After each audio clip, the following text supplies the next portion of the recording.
Assalamualaikum anak-anak semuanya. Perkenalkan, nama Ibu Vicky Arista.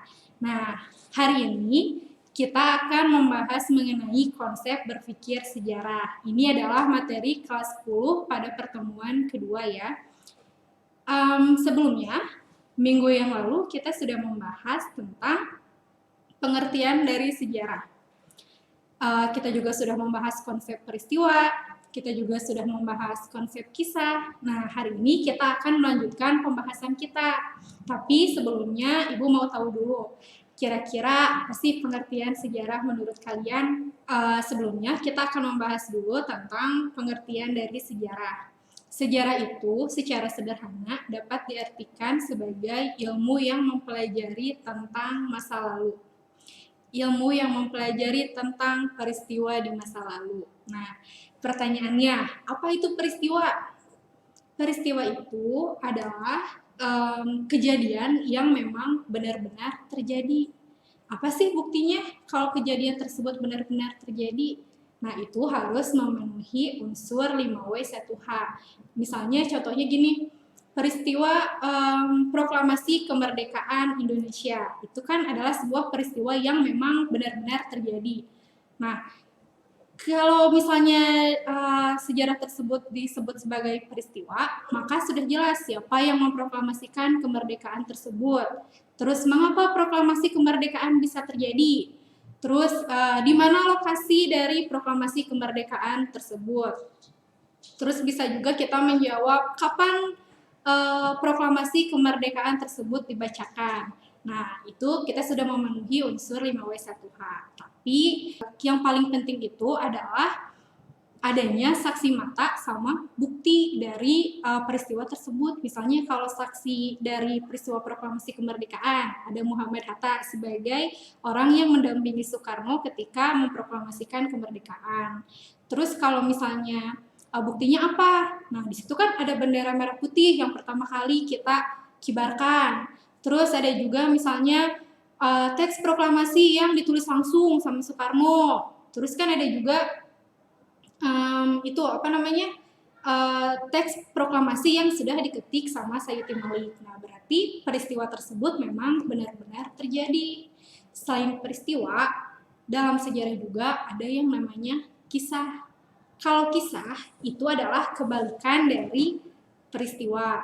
Contohnya gini, misalnya kisah Sangkuriang, legenda Sangkuriang. So, di antara kalian ada nggak yang bisa ngejawab kapan Sangkuriang teh lahir? Akte kelahirannya mana? So, kapan lahirnya? Terus di mana makamnya? Terus kapan si siapa Sangkuriangnya teh apa namanya bisa najong perahunya, bisa nendang perahunya teh kapan tahunnya? Emang bisa gitu yang namanya perahu berubah jadi gunung? Nah, itu kan berarti peristiwa yang belum tentu terjadi. Nah, selanjutnya, pembahasan kita yang hari ini akan kita bahas adalah konsep berpikir dalam sejarah. Nah, dalam sejarah itu ada dua konsep berpikir yang sangat penting. Yang pertama itu ada konsep diakronik dan ada juga konsep sinkronik. Bedanya diakronik sama sinkronik itu, kalau diakronik itu adalah konsep yang memang dibutuhkan oleh sejarah, dipakai oleh sejarah untuk melihat perubahan dari masyarakat. Sedangkan kalau misalnya konsep sinkronik, itu adalah konsep yang dipakai oleh ilmu-ilmu sosial yang lainnya, seperti misalnya geografi, sosiologi, terus misalnya antropologi, ilmu politik, pemerintahan. Nah, itu. Secara garis besar, diakronik itu berasal dari bahasa Yunani. Diakronik itu terdiri dari dua kata. Dia artinya melampaui, melewati, dan kronikus yang artinya waktu. Sedangkan sinkronik itu juga sama, berasal dari bahasa Yunani. Terdiri dari dua kata, sin yang artinya dengan, bersama, serta kronikus yang artinya waktu. Nah, sampai sini dulu. Ada yang mau ditanyakan nggak? Nanti kalau ada yang mau ditanyakan, bisa langsung WA ke Ibu ya, atau misalnya bisa langsung komen di bawah ini. Jangan lupa di like, komen, subscribe kalau mau dapat nilai ya. Lanjutin. sih perbedaan antara diakronik sama sinkronik? Selain pada penggunaannya ya, kalau diakronik itu kan biasanya memang digunakan dalam ilmu sejarah. Tapi kalau sinkronik itu biasanya digunakan dalam ilmu-ilmu sosial lainnya. Nah, diakronik itu ciri yang pertama adalah perubahan dan proses perkembangan suatu peristiwa. Jadi, proses dan perkembangan suatu peristiwa ini tuh kita akan melihat bagaimana perubahan-perubahan yang terjadi dalam masyarakat. Dalam hidup ini apa coba yang abadi? Perubahan. Dalam hidup ini yang abadi adalah perubahan. Makanya selama manusia ada, sejarah akan tetap ada. Yang kedua, tema spesifik dan saling terkait. Jadi, misalnya kita mau ngebahas tentang sejarah Indonesia. Nanti akan kita bahas di slide selanjutnya aja ya, biar contohnya lebih mudah ya. Nah, selanjutnya yang sinkronik, mengkaji suatu peristiwa secara mendalam. Jadi nanti kita akan menentukan peristiwanya apa, tapi akan dikaji melalui berbagai sudut pandang. Yang dia lihat itu adalah suatu kesatuan peristiwa yang utuh, bukan seperti konsep diakronik yang dilihat itu adalah perubahannya. Yang kedua, menganalisis peristiwa tertentu tanpa melihat hubungan dengan peristiwa lainnya. Nah, kalau diakronik itu lebih mementingkan hubungan sebab akibat, ada sebab, terus peristiwa, ada akibat. Terus nanti si akibat ini akan menjadi latar belakang dari peristiwa lainnya. Tapi kalau misalnya dalam konsep sinkronik, kita tuh hanya membahas satu peristiwa, tapi memang benar-benar dikajinya itu secara mendalam dari berbagai ilmu. Selanjutnya, ada juga tabel perbandingan konsep berpikir diakronik dan sinkronik. Konsep sinkronik itu meluas dalam dimensi ruang, sistemnya terstruktur, deskripsinya integratif, dan sifatnya itu statis. Kenapa bisa statis? Karena memang hanya satu peristiwa yang dilihatnya tuh.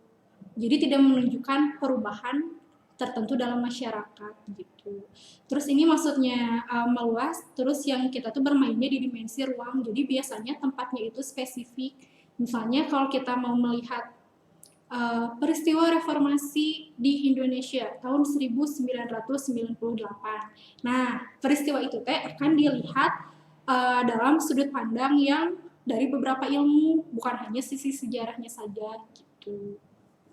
Terus ada juga konsep diakronik, memanjang dimensinya dimensi waktu, terus bergerak, berhubungan, kausalitas, naratif, berproses, dan bertransformasi, dan juga dinamis. Nah, kalau misalnya sinkronik itu kan yang harus jelas itu adalah tempatnya kan. Tapi kalau dalam konsep diakronik, ini adalah waktunya yang harus lebih spesifik dan biasanya tuh panjang. Misalnya, sejarah Indonesia pasca kemerdekaan dari zaman ke zaman. Berarti kan nanti di dalamnya ada Indonesia pasca kemerdekaan, terus juga nanti ada zaman Orde Baru, Orde Lama, Orde Baru, reformasi. Nah, itu yang dia lihat adalah kesinambungannya dalam peristiwanya, perubahannya itu gimana gitu. Beda sama yang sinkronik. Kalau sinkronik mah berarti ya udah ngebahasnya satu peristiwa aja. Misalnya pemerintahan Orde Lama. Yang dilihatnya gimana sih perekonomian Orde Lama?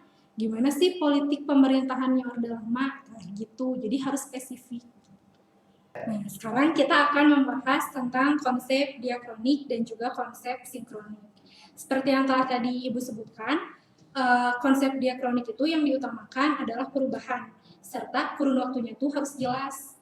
Yang pertama itu misalnya contohnya ini jumlah peserta pemilu dari masa ke masa. Ada pemilu 1955, ada pemilu era Orde Baru ya, berarti dari tahun 66 sampai 98, sampai ada juga pemilu zaman reformasi dari 99 berarti sampai sekarang. Nah, yang dilihat itu adalah perubahan dari jumlah peserta pemilu. Misalnya pemilu pertama itu yang turut serta partai politiknya itu berapa. Terus nanti pada era Orde Baru semakin lama semakin sedikit, hanya ada 3 partai, hingga sekarang kita sistemnya multi partai atau banyak partai. Nah, yang kedua, terus ada juga demokrasi di Indonesia. Ada demokrasi liberal, terpimpin, dan Pancasila. Nah, di sini tuh yang dilihat itu apa? Peran masyarakat dalam mengontrol pemerintahan. Nah, jadi nanti akan dilihat bagaimana perubahannya. Apakah peran pemerintahan itu tuh sama atau berbeda, atau apakah peran si rakyatnya tuh sama atau berbeda juga gitu. Yang selanjutnya ada konsep sinkronik. Nah, kalau yang sinkronik itu tadi kan harus spesifik dalam hal tempat serta spesifik harus satu peristiwa. Kita contohnya adalah pemberontakan petani Banten tahun 1888. Nah, peristiwa ini harus dianalisis secara mendalam dalam kondisi sosial, politik, ekonomi, terus dampak budayanya bagi masyarakat itu tuh bagaimana. Nah, itu tuh nanti kita akan membutuhkan ilmu bantu lain selain sejarah. Jadi nanti kita membutuhkan sosiologi, terus kita juga akan membutuhkan ilmu politik, ilmu pemerintahan, geografi sebagai cakupan dari bagaimana kondisi geografi Banten itu gitu ya, geografis Banten ketika mereka terjadi pemberontakan. Nah, itu kan pasti akan mempengaruhi bagaimana cara kerja atau bagaimana pemberontakan tersebut itu terjadi. Tuh. Terus misalnya ada juga peristiwa tsunami Aceh. Nah, nanti gimana sih kondisi psikologis dari orang-orang yang menjadi korban tsunami? Terus kira-kira bagaimana sih keadaan politik Indonesia pasca terjadinya tsunami? Apakah berpengaruh terhadap presiden kita atau tidak? Nah, terus bagaimana perekonomian masyarakat? Nah, yang tadinya mungkin mereka berprofesi sebagai nelayan atau apa pasti kan akan terjadi perubahan ya karena terjadinya tsunami tersebut. Bagaimana kondisi sosialnya? Apakah kejahatan di sana semakin meningkat atau tidak? Nah, itu juga nanti akan dikaji dalam konsep sinkronis. Nah, selanjutnya ada juga konsep kausalitas dalam sejarah. Pada dasarnya, suatu peristiwa itu tidak bisa berdiri sendiri. Suatu peristiwa itu pasti ada pemicunya, pasti ada dampaknya, dan suatu peristiwa itu pasti akan terus berkesinambungan. Dalam sejarah itu tidak mungkin terjadi pengulangan yang sama, karena waktu tidak dapat diputar, masyarakat tidak akan selalu sama, pemerintahan pun akan berbeda, ekonomi berbeda, budaya semakin lama juga semakin berubah. Nah, jadi nanti hal tersebut akan menjadikan sejarah itu tuh memiliki hubungan sebab akibat antara peristiwa satu dengan peristiwa yang lainnya. Tapi dalam sejarah hubungan sebab akibat tidak bisa ditegakkan secara penuh karena para sejarawan tidak bisa menyaksikan secara langsung peristiwa yang sedang dikajinya. Dalam artian, peristiwa sejarah itu kan peristiwa yang terjadi di masa lalu. Bagaimana kita tuh bisa mengkaji peristiwa sejarah atau gimana peristiwa sejarah sekarang teh bisa kita ketahui? Itu kan pasti dari sumber-sumber sejarah ya. Tapi dalam memaknai suatu hubungan antara peristiwa satu dengan peristiwa lainnya, orang-orang tersebut tuh pasti akan memiliki kayak semacam perbedaan pendapat. Nah, itu yang dimaksud dengan subjektivitas dalam sejarah. Pemikiran si sejarawan sendiri itu yang berbeda gitu. Kan orang kembar juga ini nggak bisa sama selamanya gitu ya pemikirannya. Apalagi ini para sejarawan akademisi yang membaca bukunya itu beda-beda gitu. Nah, contoh subjektivitas dalam sejarah teh dalam kehidupan sehari-hari mah gini, misalnya ini ya, nih ini bukan promosi ya, nih HP. Dalam sudut pandang kalian, apa sih yang kalian lihat dari HP ini? Oh ya, cina ada kameranya satu, mana teh kamera ini? Nih kamera satu, terus ada fingerprint, terus misalnya ada gambar bunga-bunga, warnanya putih, ada gambar perangkonya di sininya, nah gambar perangko. Itu yang kalian lihat dari sudut pandang kalian. Tapi dari yang saya lihat di sini, ini mah angin we layar warna hidung. Apakah saya salah? Tentu saja tidak. Karena memang benar warnanya hitam. Nah, tuh gitu. Itu adalah bagaimana cara melihat sejarah. Itu baru dari depan dan dari belakang. Belum lagi dari samping. Mana katanya warnanya hitam. Terus ada gambar-gambarnya. Dari sudut pandang di sini mah nggak ada tuh warnanya cuma putih kusam doang kan ya. Terus ada tombolnya 2. Dari sudut pandang ini juga sama. Tombolnya 2 tapi nyatu. Kalau yang di sini mah misal. Tapi apa mereka salah? Tidak. Yang salah itu adalah nggak ada. Karena sudut pandang kita dalam menilai suatu peristiwa itu selalu berbeda. Contoh lainnya gini, ada si mang angkot ditabrak motor, kata si mang angkotnya teh, tuh udah si motor yang salah, susurudukan wae atau melanggar lalu lintas. Nah, tapi kalau kata pengendara motornya, yang salah masih mang angkot atuh. Da si mang angkotnya cenah teh berhenti mendadak ngetem nurunin penumpang. Akan selalu terjadi seperti itu dalam kehidupan, termasuk dalam sejarah. Itu namanya subjektivitas. Bagaimana cara seorang individu memaknai suatu peristiwa hanya berdasarkan pada bukti-bukti sejarah, tidak menyaksikan peristiwa tersebut secara langsung gitu. Selanjutnya, nah ada juga sumber-sumber sejarah. Sumber sejarah berdasarkan wujudnya itu ada 3. Ada sumber benda, ada sumber tulisan, ada juga sumber lisan. Kalau sumber benda itu tuh peninggalan sejarah yang dapat kita pegang, yang dapat kita lihat. Misalnya contohnya candi, relief, patung, atau monumen-monumen bersejarah, batu-batu peninggalan apa sih namanya, zaman-zaman praksara gitu ya, kapak genggam, kapak lonjong, karena itu pokoknya. Tapi kalau sumber tulisan itu baru ada di Indonesia sekitar abad ke-4 Masehi, diwakili oleh prasasti Yupa dari Kerajaan Kutai. Nah, sampai sekarang itu baru kita bisa melihat sumber tulisan dalam sejarah. Contohnya apa? Prasasti, tadi prasasti Yupa, Kedukan Bukit, terus naskah-naskah kuno, kitab, terus misalnya buku diari atau misalnya buku diari dari tokoh-tokoh nasional, biografi, surat kabar, koran-koran itu.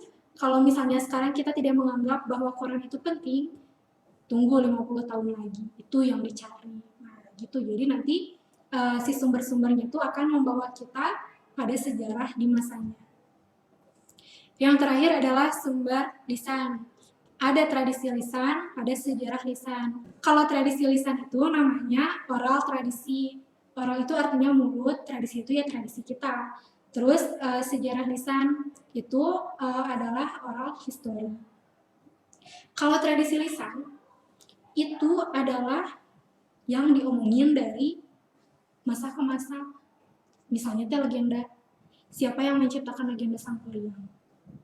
Siapa yang menciptakan legenda Malin Kundang?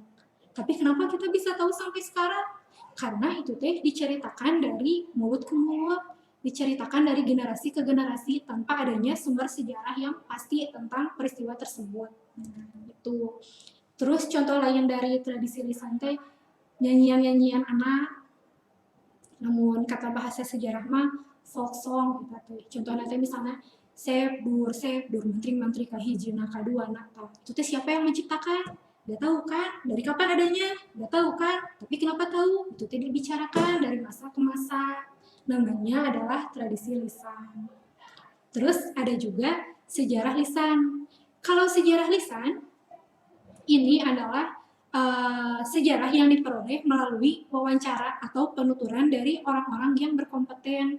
Misalnya, kalau dalam peristiwa proklamasi, kita ingin tahu peristiwa proklamasi teh gimana, nah kita bisa mewawancarai anak-anak dari Soekarno, anak-anak dari Muhammad Hatta, atau misalnya kita juga bisa mewawancarai orang yang berkompeten di bidangnya, misalnya sejarawan, atau misalnya dosen yang mengajar sejarah, atau misalnya guru sejarah, nah gitu. Selanjutnya kita lihat ya contoh-contohnya. Ini ada sumber benda. Ada Candi Ratu Boko, terus ada juga Candi Borobudur, ada juga Arca Siwa. Kenapa ini bisa dijadikan sebagai sumber sejarah? Pertama, emang kuno.